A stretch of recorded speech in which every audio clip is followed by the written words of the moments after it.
And she produced Shri Ganesha because she was having a bath, and to protect her chastity, she created Shri Ganesha. In the same way,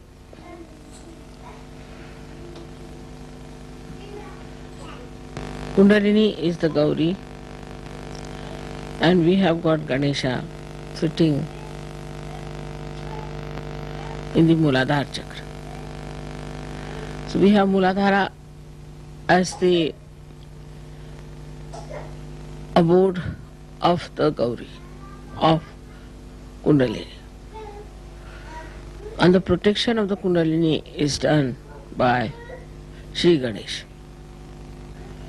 As you know, Shri Ganesha is the deity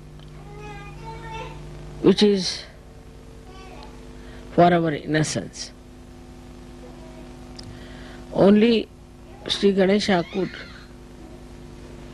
be there in that position because, as you know, the pelvic plexus looks after all the excretory functions. And it is Shri Ganesha only who can really stay there without getting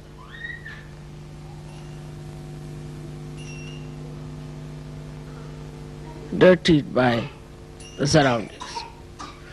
He is so pure, he is so innocent.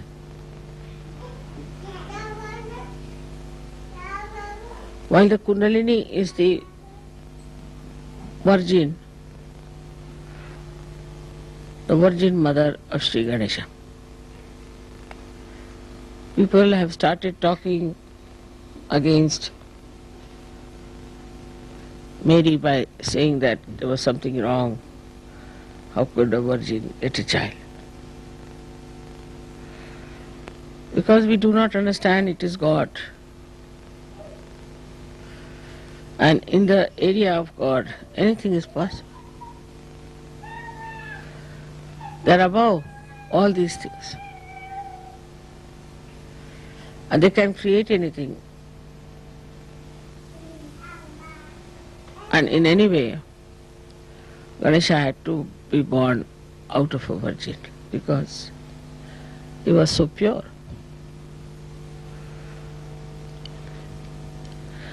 So Kundalini has to be supported by Shri Ganesha. If Shri Ganesha is weak, then Kundalini cannot be supported. Shri Ganesha has to support her in the awakening part, first of all. When the Kundalini is getting awakened, Shri Ganesha stops all the functions that it has to perform. All the functions are stopped. So that you must have seen I sit for 9 hours, 10 hours sometimes. I don't get up. Because all functions of Shri Ganesha, everything stops when the Kundalini is rising. She is fully supported and looked after by Shri Ganesha.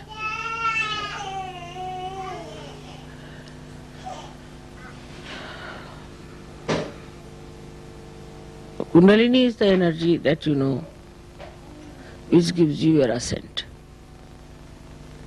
But it's a virgin energy. It's an energy that is detached. It doesn't get attached to any center, to any function. Only one function it has to do is to slowly and steadily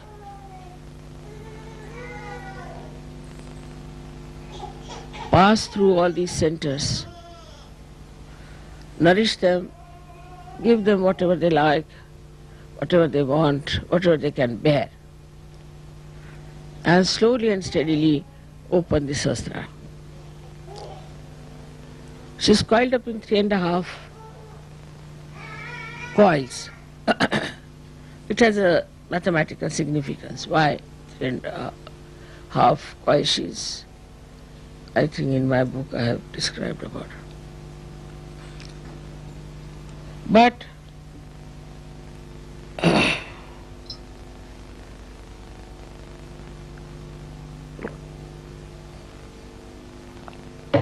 though she is a virgin energy, still she is so wise, so sensible, so loving and so caring that when she rises, she doesn't give any complications to you.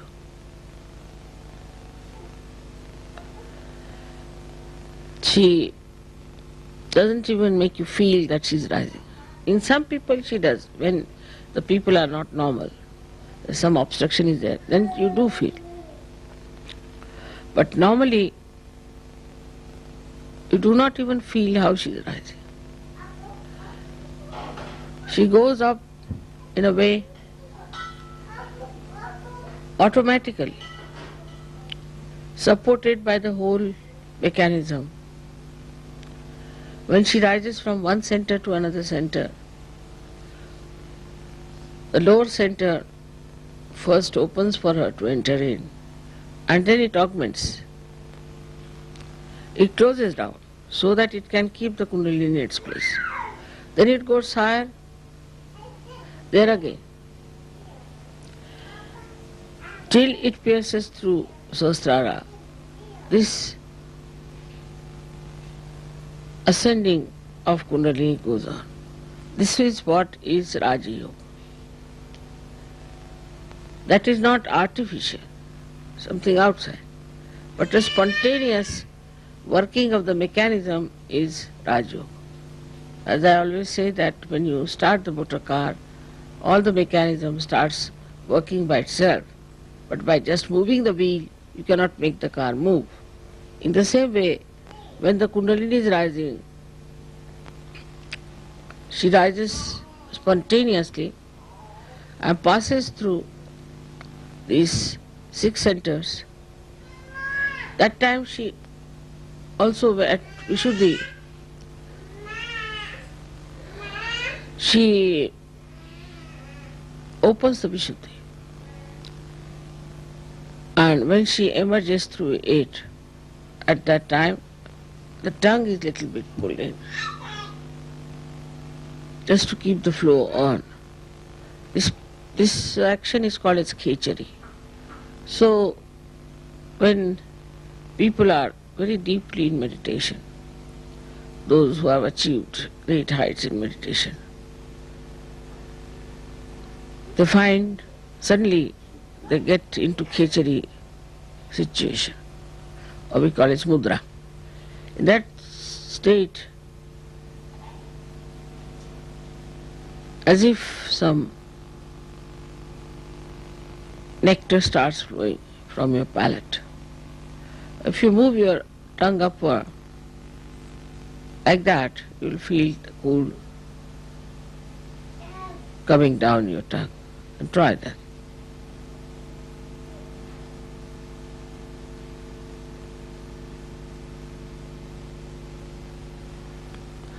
Now this we don't have to do when you are in deep meditative state. It starts cooling down your tongue slowly as automatically you get into khechari state. As far as Sahajogis are concerned today, there are very few who really feel that way. The reason is we do not meditate. We do not pay attention to our realization also. We talk about it quite a lot in the West, especially we discuss it more than to do something about it. We have to meditate every day, just like washing our hands or just like cleaning our teeth. We have to in the morning time meditate, and also in the evening we have to meditate. We have to meditate both the times. Otherwise we cannot rise, we cannot grow. Just to think that we are realized souls, we do not become. This cleansing has to be done every day, in and out. And this is why none of the experiences which are described are felt sometimes in Sahaja Yoga, and people ask, Mother, how is it we don't feel the Khechari? Because your attention is not also there where it should have been. So one has to try to meditate in such a manner that this working of the Kundalini is facilitated. The chakras are cleansed out, and ultimately you are in a state of meditation. It's not a question of how to go into meditation.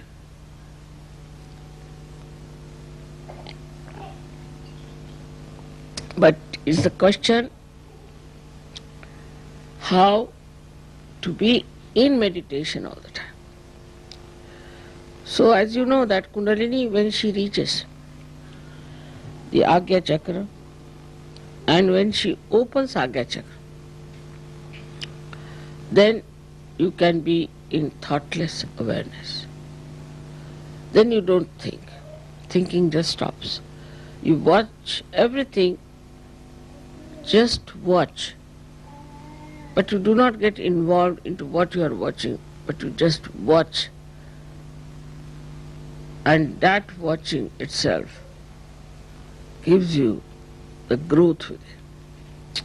Think of the tree which is, say, in a turmoil or during earthquake. It won't grow. When the earthquake stops, everything becomes quiet, everything is peaceful, then only the tree can grow. In the same way, our growth can only take place if we are peaceful within ourselves. So for a Kundalini growing wider and wider and rising higher and higher, first thing is we must have peace within ourselves. But this peace is possible if you can make really peace with others. If you cannot make peace with others who are in Sahaja Yoga, who are in the collective, if you are in a turmoil, this Kundalini can never rise. That is why collectivity is so important. Without collectivity, your Vishuddhi cannot open. And without collectivity, you cannot have the growth of your spirituality. If the growth of the spirituality, as they say, the tree of life is upside down and the roots are in the brain. And this Kundalini has to go and water that brain as we water the roots. Then it starts flowing downward, and that's how we start expanding. When you start expanding, then you touch the depth of your divinity. And once you have touched the depth of your divinity, then you start working it out in such a manner that people will know that you are yogis, you are people of higher realm, you have something great. It is not how many times you read something, it's not how many times you talk about Sahaja Yoga, it's not even how many times you just go on reciting names, but how many times from your heart your pure desire is to ascend. If this pure desire cuts upon you, then the first thing and the last thing you will do is to meditate. You can't do without it. Even if you try, you can't do it without it. If you will sleep without meditating, you think, oh, I have not meditated. Not out of guilt, but I have missed something. I have missed something. That should happen to us. So this power of Gauri has to be respected because she is our mother. She is our individual mother. She has given us second birth. She is the one who knows all about us. She is so gentle, so kind. How she slowly rises. She doesn't give us trouble. She takes all the trouble of penetrating through these centers and she gives us the second birth. Because she understands everything. She knows everything. She organizes everything. She brings forth all the beauty that you are. Once you start developing that beauty within yourself, then you will be surprised how powerful you are. But all these things are of the same nature. Is the truth that you discover, is the same as the beauty, is the same as the joy. You don't have to think that joy is separate, truth is different, beauty is different. Because we are not yet at that point, we just take one facet. But once we reach that point, then the whole thing seems to be one. There is no differentiation at all. It's all one. Many facets of a diamond, but it's one diamond. And that diamond is yourself, your spirit. So today is a very great day. We have to thank our mother, our Kundalini, the Gauri, for giving us realization, and to know that we have to every time awaken her. Every time we have to expand her, and every time to worship her, so that we always keep our realization intact and keep our ascent intact. It is this ascent which is going to transform all the human beings. So you have to pray to her that keep us pure, make us pure. She purifies you. Her job is to purify your chakras. So please purify us, make our hearts clean, our minds clean, everything clean, and ultimately keep our connection forever and ever lasting, so that we feel this beautiful power of God's love flowing through us. For that, whatever is necessary, we will do. We will be very much in the collective, we will sacrifice anything, and also we will try to be very sensible. We will try to spread Sahaja, because when you spread Sahaja like a tree, then the depth will grow also. But it has to be done with the same beauty as the awakening of the Kundalini.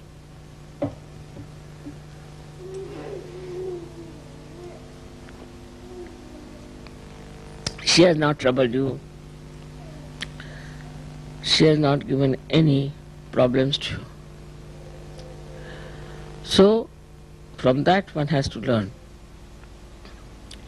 that we have to behave in a manner the way Kundalini is so gentle, so sweet, so nice, so effective, and she brings our life to some meaning. She completes the meaning of our life.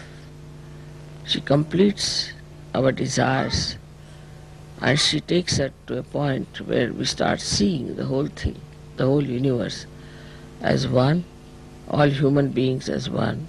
She gives us collective consciousness. All this work is done by Kundalini alone.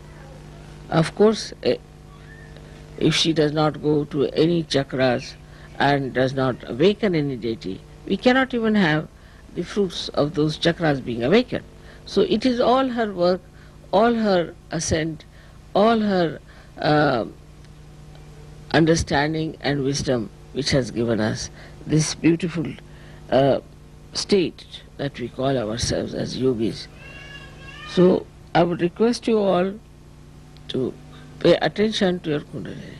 Try to raise her all the time. See that you get your vibrations. Also see that not only that you get your vibrations all right, but also for others you have a different attitude. Do not criticize others. Do not say anything about how wrong they are, but just see how right they are and what good they are capable of. She is a virgin and still so wise. In the same way, we have to be very wise, very sensible. We cannot afford to waste our time now, because we have to save the whole world, and it is our responsibility. If we do not now work out even our own chakras, we cannot help anyone.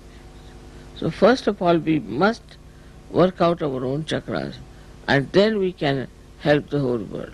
It's not something like a cult or an organization where you just say, I belong to this cult or this organization, so all right, I'll be saved by God.